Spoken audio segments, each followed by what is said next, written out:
more cash. And we don't want to have too much cash in the operating account because that dilutes the yield of the fund. So when a new investor comes in, their money first goes into our subscriber account, and it's in that account until we need it to fund a loan. Now, because of our deal flow is so healthy, I mean, we're funding about 20 loans per month, average loan size of about $250,000. So we've got some really healthy deal flow. And so to date, the longest any new investor's capital is sat in the subscriber account has been a week before we need it. So again, we like to get your money when you're ready to invest, and we'll put it to work as quickly as possible. But there may be a few days where your money is in our subscriber account, which does not bear interest. There's no yield. So again, we're trying to protect the integrity of the fund itself, so that as you're an ongoing shareholder, let's say someone comes in and wants to invest $1 million. If we put that whole $1 million into the fund, and they were earning the 7% preferred return from day one, yet we weren't putting that money to work, that would kind of break down the yield. So again, the fund is designed to protect at all times the interests of the existing shareholders whose money has been put into productive use. Very good. And again, how do people get a hold of you? So if that sounded a little bit technical and complex and kind of I welcome the opportunity to discuss in detail and answer questions, because again, this is your savings and getting an adequate return on your retirement savings is one of the most important components in today's economic environment. Where zero interest rate environment have been for years. A lot of us are not on track to retire successfully. You really need to look at alternative investment strategies. You should look, in my opinion, you really should look at some of these alternative investment strategies like individual trust deeds or mortgage pool funds to help boost the returns that you earn on your savings on an annual basis. So for more information, give us a call at the Pacific Private Money. We can be reached at 415-883-2150. Again, 415-883-2150. Great. And I'm going to digress for a minute here, because we always like to cover other things other than just strictly real estate. Other fun news. Okay, so I'm reading on the internet today about this person who did a generous tip. Okay, so the bill was $111.54. And the one person said to the waitress, "Now, don't tell my sister I'm going to be giving you this huge tip, because she gets embarrassed and blah, blah, blah. But today's your lucky day, and you're guarding an angel." She leaves a $200,000 tip, okay? But when she totals it, instead of it being $200,111.54, the person put $211,054. So the math didn't even add up right, okay? So here is in reading the article, they were talking about basically this being potentially a tip scam, where someone leaves a huge tip knowing that Visa would surely reject it, and potentially they would reject it just because the math is wrong, and what ends up happening is the person walks out eating a free meal. Are you kidding me? So watch out for those scams, you waitresses out there, and for those of you who want to leave a generous tip, do it in cash. Right, $20. Yeah, 111 is 20%. Okay. Yeah. All right, then get this. All right, I get an email here from America Online about a class action lawsuit. Yeah, we've talked about class action lawsuits in the past. Love them, hate them. Exactly. Okay. Depends, right? So now this one talks about email footers. What is an email footer?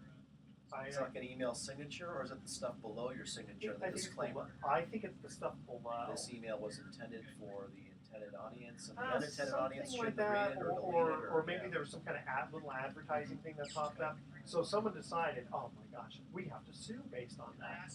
So they decided, it says here, under the original settlement approved by the court awarded the lawyers for the settlement class $320,000 in fees and costs they incurred over the course of the lawsuit. Now, AOL has already paid for these fees and costs. The parties agree that no additional fees or costs will be sought in the case. In addition, AOL is having to pay $110,000 in charitable donations, and the costs of administering the settlement And get this, the settlement class representatives, the people who say, okay, you Right, can the go ahead people and who use my name, sued supposedly Yeah, for under damages, their what do name. they get? 0. But the donations go to a charity of their choice. And us people who are good old AOL members who theoretically got harmed by this get 0. So the attorneys get 320,000. The people who were sued on behalf of them get 0, except they get to say, well, send my portion to the Salvation Army or whatever. It's kind of like one of those Christmas cards you get where we made a gift in your name. I always wondered, did they really, or did they just? Is that just like the least, most inexpensive Christmas gift you can give to anybody? Well, that's a good point. Or you know what? Give me the money, or let me at least choose the charity, right? Absolutely. So, Mark, we've got a couple minutes left here. What do you want to share Yeah, about? just a couple of quick articles. There was a survey made amongst survey of consumers and economists. So interesting. Usually, when you do a real estate survey, you're surveying real estate experts and professionals and economists. Here, they included consumers in this one, and the question was, when will rising mortgage rates choke off the housing recovery?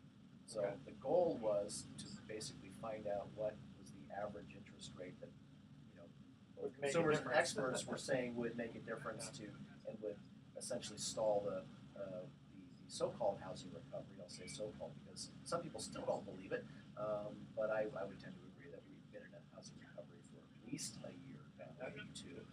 Anyway, that not too surprisingly, because I think if someone were to ask me, I would probably say this same number. That's 6. So 6% is the number that most people chose as the number of the mortgage rates that they thought would result in stalling the current recovery in the real estate market. So, so historically, so what nationwide, you saw a low of 3.3% according to this report, and today we're at about 4.5. So it's gone up more than a percentage point, and we're already seeing a little bit of slowing in the market. And it's interesting for those of us who've been in the real estate market for as long as you and I both have, over 20 years, over 30 years actually for both of us. And we remember when rates, in fact, when I got out of college and went to work for a real estate development company, it was 1982. 16%, Yeah, probably, right? and inflation was 12%, and I think mortgage rates were 16. And but just if I went back over the last 30 years in real estate, and did a weighted average cost of capital for what mortgage rates have been, that probably come out to about 6.5 or 7% for the average. So really, we're spoiled now, and we've been relying on low cost of capital to prop up the low cost of capital and the easy money were the cause of the real estate bubble.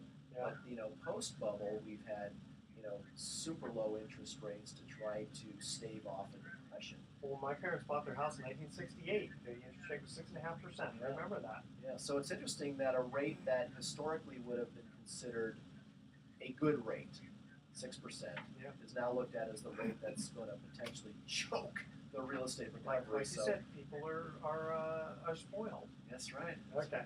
All right, we're going to cut out here's our thoughts for the day. Bill Cosby said, "A word to the wise isn't necessary. It's the stupid ones who need the advice." That's true. A word to the stupid. Word to the stupid. Remember that. And I don't know, Mark, regarding my current diet, I told you I was on this diet here. Inside me, there's a thin person struggling to get out, but I can usually sedate him with 4 or 5 cupcakes. All right.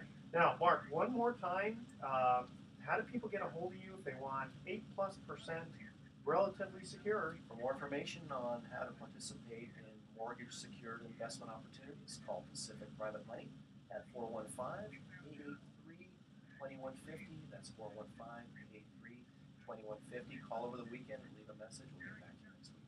And like I said, I've invested my money with Mark and Pacific Private Money's fund. It's a smoking deal.